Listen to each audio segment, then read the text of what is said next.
A Storm Shadow blitz on a Russian missile parts plant has sparked fury in Moscow because it could leave Russian air defences significantly exposed. Ukraine has fielded a novel weapon to try and defeat fibre optic drones, and Russian forces have continued to blast forward, consolidating some important gains.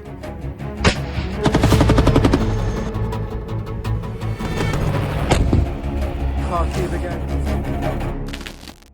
My name is Jerome Starkey. I'm the defence editor at The Sun newspaper, and this is Frontline, your weekly roundup of the most important news from the war in Ukraine.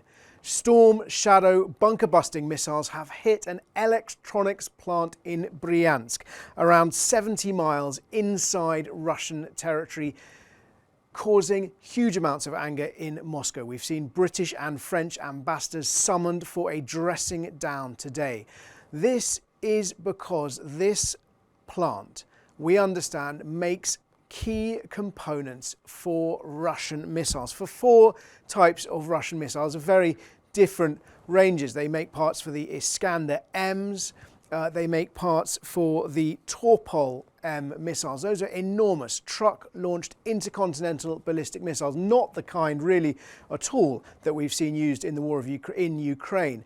Significantly though, this plant also makes parts for Russian air defense missiles, S-300, S-400 and Pantsir or Pants-IR, short to medium range air defense missiles. And I think those may well be the most important in terms of this strike. And I'm going to tell you why. In September, we reported that Russia was running low on those missiles and was on track to run almost completely out of them by February, by last month. And these missiles are really important, the Pantsir missiles, because they're the primary weapon to try and shoot down Ukraine's long-range attack drones. So when Ukraine is targeting Russian infrastructure hundreds, sometimes thousands of miles inside Russian territory, it's these Pants-IR weapons which are so important. Now, when we reported that in September that a shortage was looming, that was clearly seen as an opportunity for Ukraine to exploit. The fact that a factory making components for those missiles has been hit is only going to increase the chokehold, the choke point, I should say, on supply, on the manufacture of those missiles. So potentially a really important opportunity for Ukraine. Now we can only imagine what conversations are happening in the Kremlin or in Russia's Ministry of Foreign Affairs with those British and French ambassadors who have been summoned for a dressing down. Fundamentally, Russia very unhappy, no doubt, because they feel exposed. They could argue, of course, that hitting a plant that manufactures parts for those Torpol intercontinental ballistic missiles is part of Russia's strategic defence. We can only expect that Russia will be threatening repercussions. But so far, France and the UK have held pretty firm on their will to support Ukraine and on their will to support Ukraine with these high-value missiles to hit high-value Russian targets. There's been a lot of talk this week about a new laser weapon. Footage appeared online that appeared to show a Ukrainian drone flying along a road with a light beam coming out beneath it. And it appears to defeat a Russian ambush drone that was lying in wait on the road. Now these ambush drones, this one was fibre optically controlled. They go to key positions, they go to where they think Ukrainian troops are going to pass, and they just lie in wait. It's become quite an effective and quite a mentally disturbing tactic. It preys on the mind psychologically of soldiers because, a bit like a landmine, a bit like IEDs did in previous conflicts, just that there's that nagging, lurking fear that something might be there, and you can't see them before they strike, you can't hear them, and radars can't intercept them because they're on the ground. Now, I've read up quite a lot of analysis on this footage. It's not a laser weapon. At least the best analysis I've read so far suggests it's not a laser weapon. And I'd encourage you to read an article by David Hambling on the Forbes website. He's analysed it. He suggests that it is the ESC, the electronic speed controller on the Russian drone, which gets smoked, which gets fried. And fundamentally, he says that's down to user error because the user effectively tries to take off too quickly, is panicked by the sight of this Ukrainian drone coming down the road. So that leaves the question, what was that drone doing? What was that Ukrainian drone flying down the road with a light beam doing?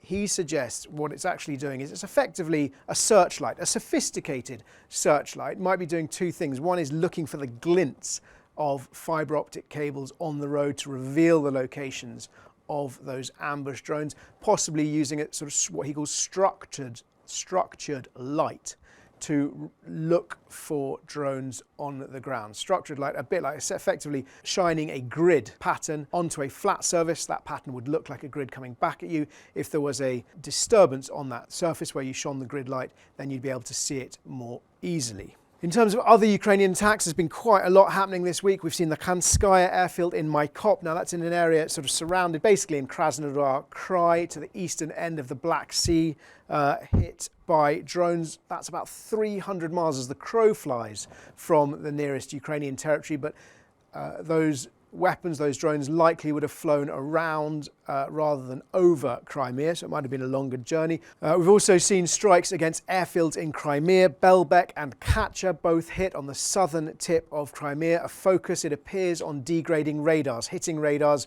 eroding Russia's early warning systems. And also extraordinary footage of a drone strike. It's not dated and we haven't got a location, but appears to be a Ukrainian drone strike on a Russian Yastreb AB counter battery radars. Counter battery radars detect incoming fire and they then guide missiles, drones, artillery back onto the place where they're being attacked from. So it's traditionally used in artillery duels. The reason this footage is really interesting is we see a drone finding this radar, trying to attack it. As the crew moves off, the drone operator decides to land on its back, and that allows the Ukrainian operators, because that drone is now being driven with the Russian Yastreb, allows them to follow it, to track it, and then attack it again. So just innovative tactics. I've talked a lot about the long battle, the long fight. On the close battle, Ukraine has claimed 400 square kilometers of gains, mostly in Dnipropetrovsk.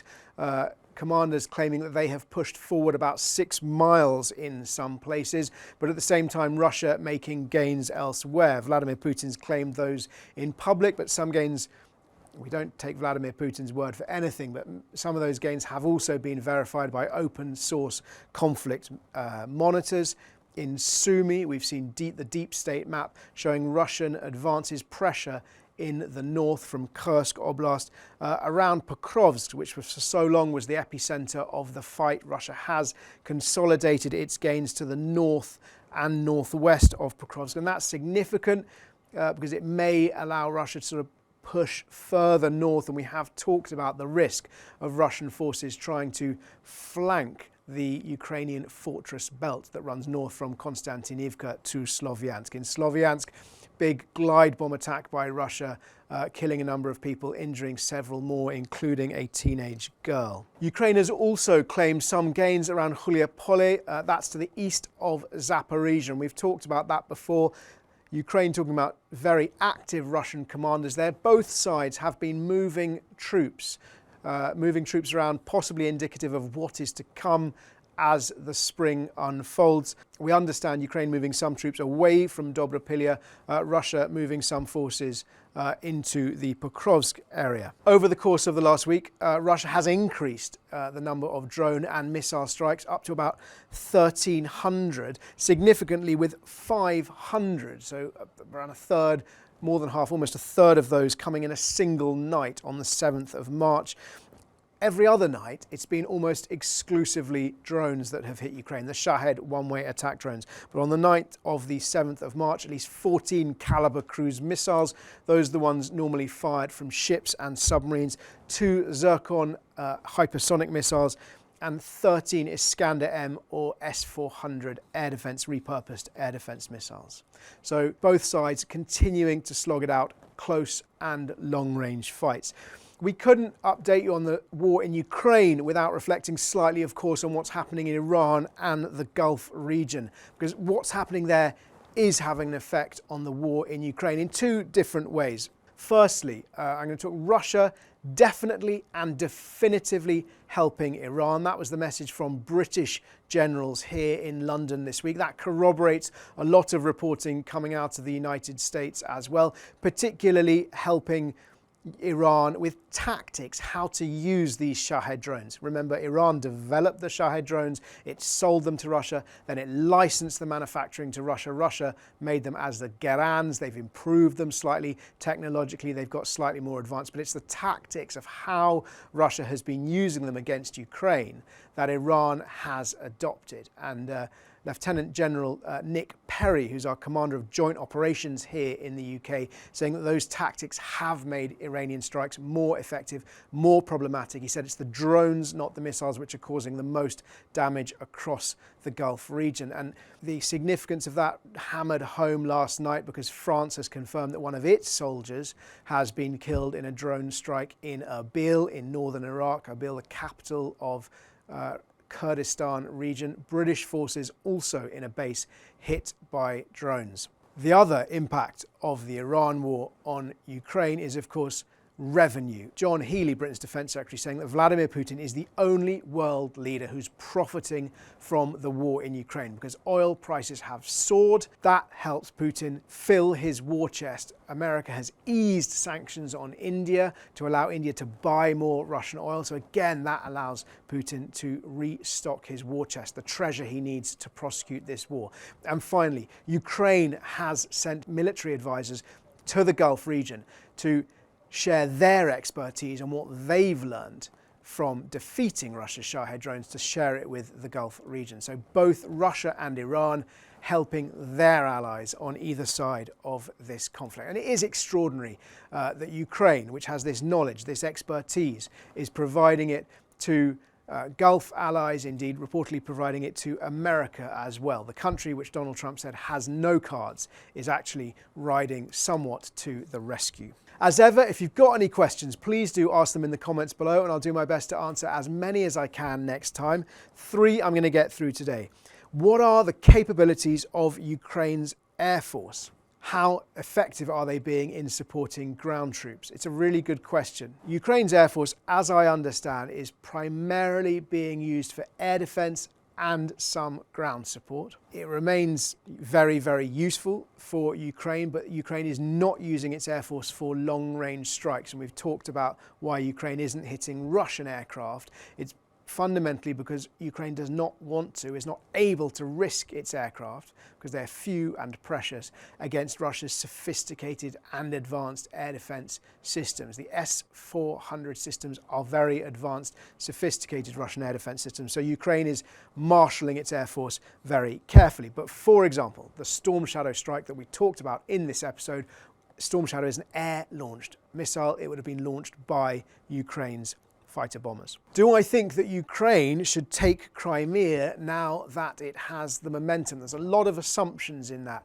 Ukraine had and has regained some of the momentum. That's important, particularly in the close battles, small but significant gains. Have they got enough momentum to take Crimea? I think that is a huge leap. Do they want to take Crimea? Absolutely yes. Do they think Crimea is going to be returned to Ukraine as part of a peace settlement, or do they really believe Crimea is going to come back to Ukraine? Remember, it was annexed by Russia in 2014.